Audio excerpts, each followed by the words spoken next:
Savais-tu qu'en France, dans une certaine région, il existe un vieux pont surnommé le pont du diable, où des phénomènes étranges sont rapportés depuis des décennies.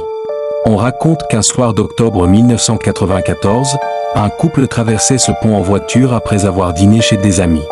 Il était un peu plus de minuit, la pluie tombait fort et le brouillard rendait la visibilité presque nulle.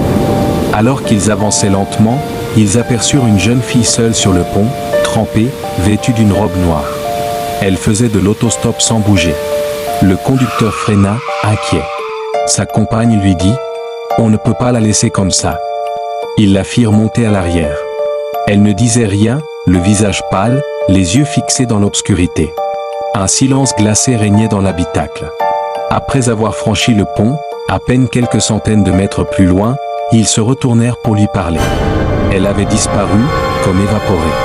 Sous le choc, ils se rendirent le lendemain matin à la gendarmerie pour signaler l'incident. Le gendarme les regarda en silence, puis sortit un vieux dossier. Il leur montra une photo. C'était elle. Une adolescente noyée dans la rivière en 1977, après une dispute familiale sur ce même pont. Depuis, plusieurs témoignages similaires ont été enregistrés. Toujours une jeune fille en robe noire, toujours seule sur le pont, toujours une disparition mystérieuse après l'avoir prise en voiture. Certains disent qu'elle cherche encore à rentrer chez elle. D'autres affirment que si on refuse de s'arrêter, on la voit dans le rétroviseur jusqu'à la fin du trajet.